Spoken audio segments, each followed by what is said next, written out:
This is All Ships Follow Me by Mieke Eerkens. Video number 2. Preface. My father was in a Japanese internment camp as a child. My mother's parents were arrested as suspected Nazi collaborators. These are facts. Also facts, my father was part of an oppressive colonial system. My mother was put in an orphanage and her parents were tortured. Growing up in the United States with the authoritative voice of history books and media, I absorbed an interpretation of war that adhered to a bifurcated world of absolutes. On one side, a metal pinned to the chest of a proud soldier. On the other, an officer in handcuffs.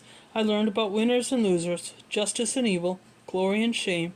I learned that there were victims who have a right to their victimhood and others who have not earned the right to complain.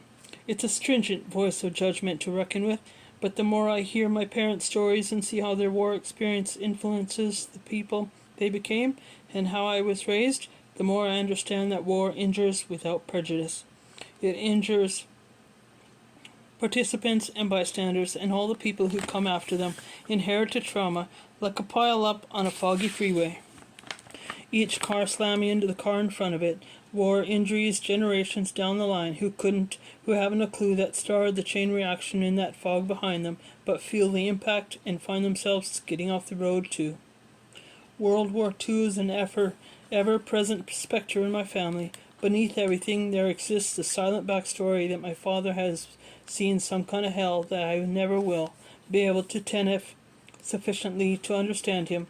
I know he was in a Japanese concentration camp in the Dutch East Indies, but what does that mean to me? As I try to navigate a relationship with this difficult man sitting before me. When I was growing up, whenever my father did something strange or infuriating, my mother muttered, "That's his camp syndrome." For years I didn't know exactly what that meant, but we accepted it and understood that he was entitled to his character quirks and flaws. My Nazi-allied maternal grandfather crept more silently in the family. I didn't even know he was there for many years, though I sensed a presence I couldn't explain and a sadness in my mother that couldn't be comforted. We always knew about my father's war trauma, but we never talked about my mother's experiences as a little girl in the Nazi-occupied Netherlands. I was a teenager when I learned that my mother's parents had been arrested after the war, and that my mother had spent time in a children's home. But it wasn't until I was an adult that I learned about the conditions there and about the struggles of her family as they attempted to reconstruct their lives as the subjects of seething cultural hatred. My mother felt she didn't deserve to claim her pain about the war the way my father was permitted his camp syndrome. It was always something to keep secret. Before I think at her core, she believed maybe she deserved it. I want to know why she lost her own sense of self-esteem and right to take up space in the world. I believe the reasons are connected to the war, but now as I uncover more facts, how do I process them? Raised watching Holocaust films, visiting the Anne Frank Museum, listening to my friend's grandmother talk to my elementary school class, the crude black numbers tattooed on her aging skin held up in an edict. What do I do now with the growing knowledge that all of that wickedness is also partly my heritage?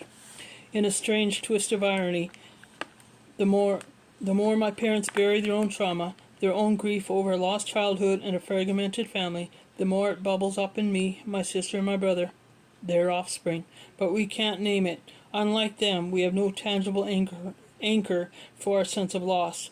Groping in the dark for memories we don't have, we can't quite explain why we have increasing difficulty parting with old magazines or t-shirts with yellow stains. What makes us withdraw from or cling to love neurotically? Why we lie awake with anxiety as we run through an endless list of all the things that could possibly go wrong tomorrow and all the things we might lose. We can't tell you why we imbue food with